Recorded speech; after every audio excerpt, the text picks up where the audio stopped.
Yo, what is going on, everybody? This is Fanadian here. I'd like to welcome you guys all to another video, and today I want to be trying something a little different, as instead of just talking about the Miami Dolphins, I am going to be talking about the AFC East division as a whole here, as I'm going to try and rank all of the different offensive position groups in the division. So we'll talk about who has the best wide receivers, tight ends, running backs, offensive line, and I'm going to end the video talking about who's got the best quarterbacks.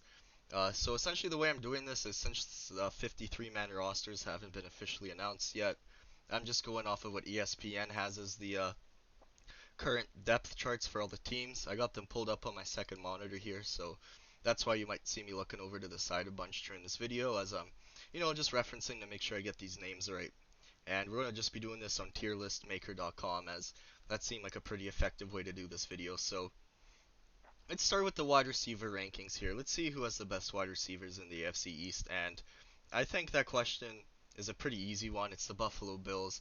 I really want to say Miami. Miami has the potential to be it, but just looking at the Bills receivers, Stephon Diggs was just straight up one of the best wide receivers in the NFL last year.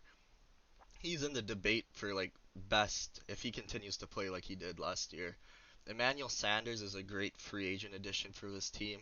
And even though Cole Beasley is some super anti-vax guy, spreading all this garbage on Twitter, he is one of the best slot receivers in the NFL. And they even got some really good young players like Gabriel Davis and Isaiah McKenzie. So just all around super great wide receiver core for the Buffalo Bills. At number two here, we got the Miami Dolphins. They have Devontae Parker, who is a stud when healthy for the team. They signed Will Fuller in free agency, which is another great free agency addition. There's been some great, honestly, wide receiver additions to the AFC East this year. They even got Jalen Waddle, who they drafted 6th overall in the draft, to his guy. And they also have just a list of a lot of young guys like Preston Williams, Lynn Bowden Jr. They got returning players like Albert Wilson and Allen Hurns. So just a completely different upgraded wide receiver core for the Miami Dolphins this year. At number three, we got the New York Jets. New York Jets also made some good additions, right? Like, I really like the drafting of Elijah Moore. I was pretty high on this guy coming into, the NFL draft this year. I think signing Corey Davis is going to be really good for this team. Keelan Cole's a good depth piece. Denzel Mims showed some flashes while healthy this year, and getting Jamison Crowder to stay with the team and redo his contract is also really big for the Jets. He's a really solid slot wide receiver guy, and having some more guys out there to help him is going to be huge for him, I think, in New York. And then we got New England with the worst wide receivers, unfortunately for them. They did make some signings this year, bringing in Nelson Aguilar and Kendrick Bourne, but overall, I feel like pretty questionable signings compared to some of the other ones for how much money these guys got paid compared to dudes like Will Fuller and Kenny Galladay. I definitely think New England should have tried to go over. I guess after is more the better word than over one of these top wide receivers in free agency. And then other than these guys, like they got Jacoby Myers, who was their wide receiver one last year, but kind of by default. And then just looking through the list, there's like N'Keal Harry, who was a first round pick, but rumors are he might even get straight up cut this year. So overall, not looking so good for the New England Patriots wide receiver core. I don't even know if they have someone that you would even like really call like a straight up wide receiver one. They got like just a bunch of wide receiver twos, and I think they're just hoping that having all these guys compete for the starting job is going to help, create some great wide receivers, because New England has shown that they can kind of just take guys from nowhere and turn them into like solid wide receivers.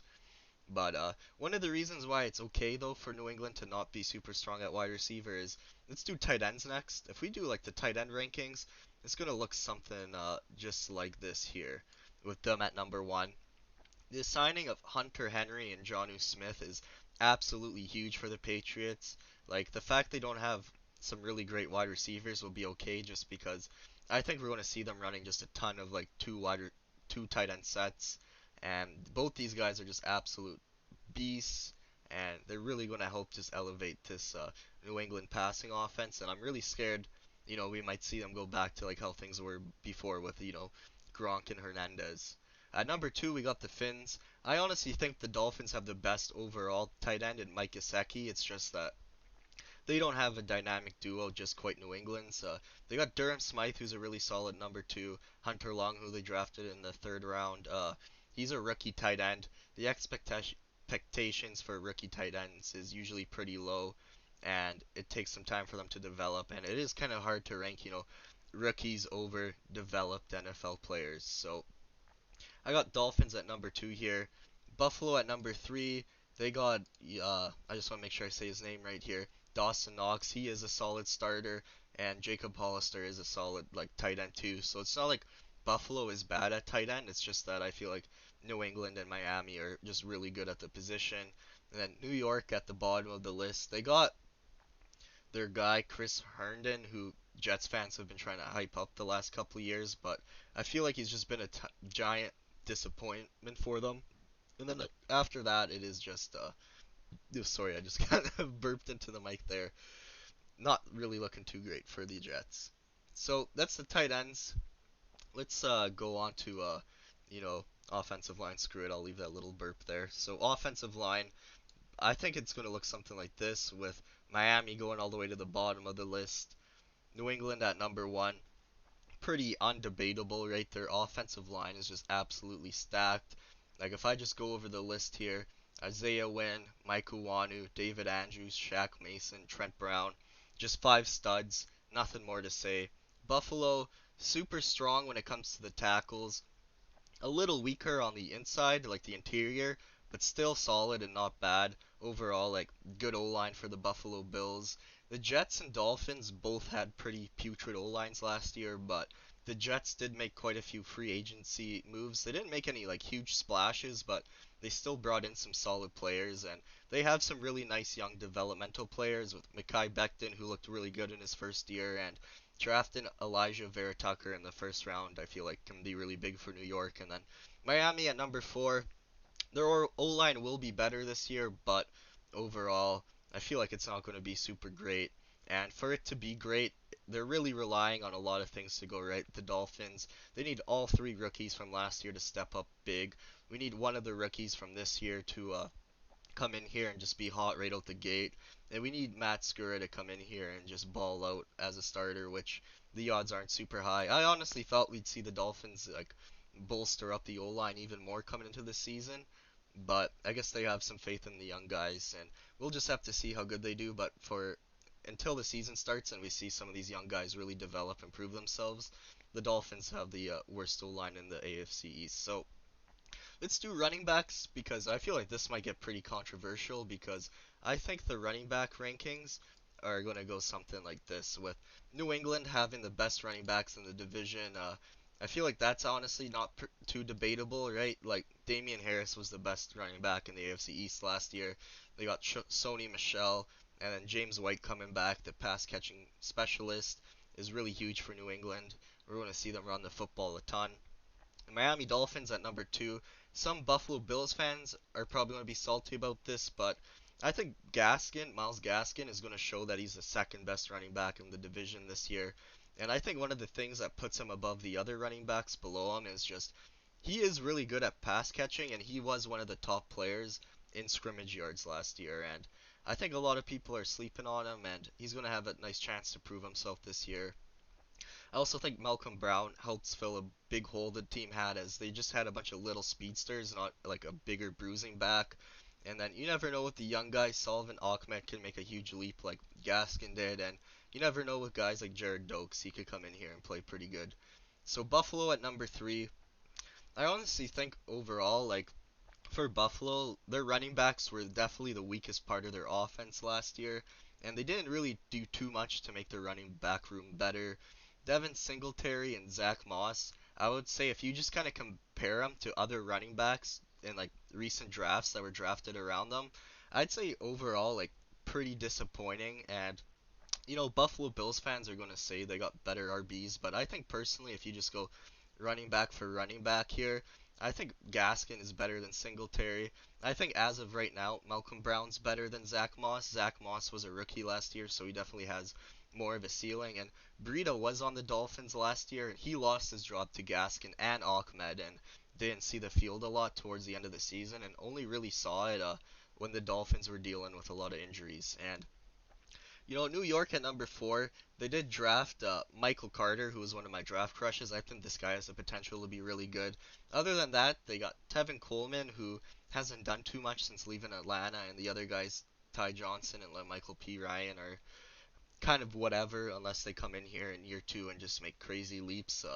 Overall, running backs looking really weak for the AFC East as a whole, I'll say. Definitely out of all these position groups, running backs are the worst in the division.